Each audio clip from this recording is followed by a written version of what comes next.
अस्सलाम वालेकुम। सियाणे कहंदे आ भी जे माड़े नसीब होण ते उठ ते बैठे बंदे नूं कुत्ता वड़ लैंदा। ਪਹਿਲਾਂ ਸਮਝ ਨਹੀਂ ਆਉਂਦੀ ਸੀ ਵੀ ਐਡੇ ਉੱਚੇ ਬੰਦੇ ਨੂੰ ਕੁੱਤਾ ਕਿਵੇਂ ਵੜ ਲੂ। ਫਿਰ ਹੁਣ ਸਮਝ ਆਈ ਵੀ ਕਤੀੜ ਹੀ ਇੰਨੀ ਪੈ ਗਈ ਹੋਣੀ ਵੀ ਉੱਠ ਨੂੰ ਹੇਠ ਪਾ ਲਿਆ ਹੁਣ। ਲੈ ਹੁਣ ਵੀ ਇਹੀ ਹਾਲ ਆ, ਚਾਹੇ ਤੂੰ ਕੋਠੇ ਤੇ ਚੜ੍ਹ ਕੇ ਬਹਿ ਜਾ, ਕੁੱਤਾ ਤੈਨੂੰ ਵੜ ਲੂ। ਕੁੱਤੇ ਹੋ ਹੀ ਇੰਨੇ ਗਏ, ਜਿੱਧਰ ਦੇਖੋ ਕਤੀੜ ਹੀ ਕਤੀੜ ਆ। ਫਿਰ ਮੈਂ ਕਹਿੰਦਾ ਬੰਦਿਆਂ 'ਚ ਇਤਫਾਕ ਰਿਹਾ ਕਿ ਨਹੀਂ ਰਿਹਾ, ਕੁੱਤਿਆਂ 'ਚ ਅੱਗੇ ਨਾਲੋਂ ਵੱਧ ਗਿਆ। ਕੱਲਾ ਕੁੱਤਾ ਕਿਤੇ ਦਿੰਦਾ ਹੀ ਨਹੀਂ, ਕਿਤੇ 8 ਫਿਰਦੇ, ਕਿਤੇ 10 ਫਿਰਦੇ ਆ।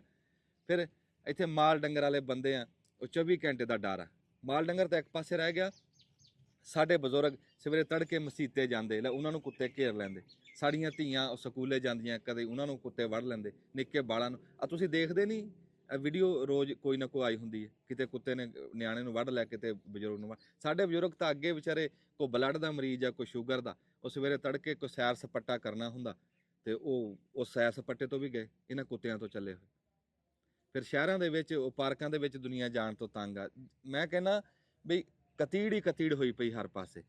ਵੀ ਇਹਨਾਂ ਦਾ ਕੋਈ ਬੰਦੋਬਸਤ ਕਰੋ। ਵੀ ਅੱਗੇ ਅਸੀਂ ਨਿੱਕੇ ਲਾ ਤੋਂ ਦੇਖਦੇ ਸੀ, ਸਰਕਾਰਾਂ ਕੋ ਮੁਹਿੰਮ ਚਲਾਉਂਦੀਆਂ ਸੀ, ਫਿਰ ਕੁੱਤਿਆਂ ਦਾ ਕੋਈ ਬੰਦੋਬਸਤ ਕਰਦੇ ਸੀ। ਹੁਣ ਉਹ ਬਹੁਤੇ ਪੜ ਲਏ ਅੱਗੇ, ਆਖੇ ਜੀ ਕੁੱਤੇ ਨਹੀਂ ਮਾਰਨੇ, ਨਾ ਮਾਰੋ, ਸਾਡੀ ਕੋਈ ਇਹਨਾਂ ਨਾਲ ਕੋਈ ਦੁਸ਼ਮਣੀ ਹੈ, ਪਰ ਕੋਈ ਬੰਦੋਬਸਤ ਤਾਂ ਕਰੋ। ਜਿਵੇਂ ਦੋਵੇਂ ਜਾਨਵਰਾਂ ਦੇ ਪਾਰਕ ਆ, ਕੋਈ ਇਹਨਾਂ ਦਾ ਪਾਰਕ ਬਣਾਓ, ਜਾਂ ਕਿਸੇ ਮੁਲਕ 'ਚ ਭੇਜੋ ਕੋਈ $4 ਵੀ ਇਹਨਾਂ ਦਾ ਕੋਈ ਬੰਦੋਬਸਤ ਕਰੋ। ਬੰਦੇ ਬਹੁਤ ਤੰਗ ਆ ਦੂਰ ਕੀ ਜਾਣਾ। ਤੈਨੂੰ ਗੱਲ ਅੱਜ ਦੀ ਸੁਣਾ ਦਿੰਦਾ ਵੀ ਮੈਂ ਜਦੋਂ ਸਿਆਲਾ ਮੱਠਾ ਚਾਲੂ ਹੋਇਆ ਨਾ, ਤੇ ਉਦੋਂ ਮੈਂ ਮੁਰਗੀਆਂ ਲੈ ਕੇ ਆਇਆ 20 ਮੁਰਗੀਆਂ। ਮੈਂ ਕਿਹਾ ਵੀ ਆਂਡਾ 50 ਰੁਪਏ ਨੂੰ ਟੱਪ ਗਿਆ, ਚਲੋ ਘਰ ਦੇ ਖਾਵਾਂਗੇ। ਉਹ ਜਦੋਂ ਕੋਈ ਮੁਰਗੀਆਂ ਲਈਆਂ, ਉਹਨੂੰ ਕਿਹਾ ਵੀ ਇਹ ਕਦੋਂ ਤੱਕ ਆਂਡੇ ਦੇਣਗੀ, ਉਹਨੇ ਜੂੰ ਸਿਫਤਾਂ ਕੀਤੀਆਂ।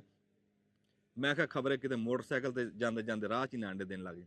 ਲੈ 2 ਮਹੀਨੇ ਹੋ ਗਏ ਦਾਣੇ ਪਾਉਂਦੇ ਨੂੰ, ਤੇ ਉਹ ਮੁਰਗੀਆਂ ਨੇ ਆਂਡਾ ਨਹੀਂ ਦਿੱਤਾ। ਅੱਜ ਪਹਿਲੀ ਮੁਰਗੀ ਨੇ ਹੌਸਲਾ ਕੀਤਾ ਵੀ ਆਂਡਾ ਦਿਆ। ਲੈ ਉਸੇ ਮੁਰਗੀ ਨੂੰ ਕੁੱਤਾ ਚੱਕ ਕੇ ਲੈ ਗਿਆ। ਹੁਣ ਮੈਨੂੰ ਦੱਸ ਵੀ ਜੇ ਮੁਰਗੀ ਕੁੱਤਾ ਲੈ ਜਾਵੇ, ਕਿਸੇ ਡੰਗਰ ਨੂੰ ਵੜ ਲਏ, ਕਿਸੇ ਨਿਆਣੇ ਨੂੰ ਕੁੱਤਾ ਪੈ ਜਾਏ, ਕਿਸੇ ਬਜ਼ੁਰਗ ਨੂੰ ਪੈ ਜਾਏ, ਸਾਡੀ ਧੀ ਧਿਆਣੀ ਨੂੰ ਕੁੱਤਾ ਵੜ ਲਿਆ, ਕਿਹਦਾ ਬੂਹਾ ਖੜਕਾਈਏ ਜਾ ਕੇ, ਕਿਹਨੂੰ ਲਾਂਬਾ ਦਈਏ। ਸ਼ਹਿਰਾਂ 'ਚ ਲੋਕ ਵੱਖਰੇ ਤੰਗ ਆ, ਪਿੰਡਾਂ 'ਚ ਲੋਕ ਵੱਖਰੇ ਤੰਗ ਆ, ਤੇ ਕੋਈ ਇਹਦਾ ਵਾਲੀ ਵਾਰਸ ਨਹੀਂ, ਕੋਈ ਬੰਦੋਬਸਤ ਨਹੀਂ ਕਰ ਰਿਹਾ। ਫਿਰ ਬੰਦੇ ਟਾਈਮ ਤੇ ਕਿਸੇ ਥਾਂ ਤੇ ਪਹੁੰਚ ਨਹੀਂ ਸਕਦੇ। ਇੱਥੇ ਕੋਈ ਸਬਜ਼ੀ ਲੈਣ, ਕੋਈ ਸੌਦਾ ਲੈਣ ਹੱਟੀ ਤੇ ਜਾਈਦਾ, 7 ਗਲੀਆਂ ਘੁੰਮ ਕੇ ਜਾ ਕੇ ਕੁੱਤਿਆਂ ਤੋਂ ਚੱਲ ਕੇ ਉੱਥੇ ਜਾਈਦਾ। ਫਿਰ ਕਸਾਈਆਂ ਦੇ ਫੱਟੇ ਤੇ ਮੇਲਾ ਲੱਗਾ ਕੁੱਤਿਆਂ ਦਾ, ਕਸਾਈ ਵਿਚਾਰੇ ਆਪ ਤੰਗ, ਉਹ ਕੀ ਕਰਨ, ਉਹਨਾਂ ਦਾ ਕੀ ਬੰਦੋਬਸਤ ਕਰਨ।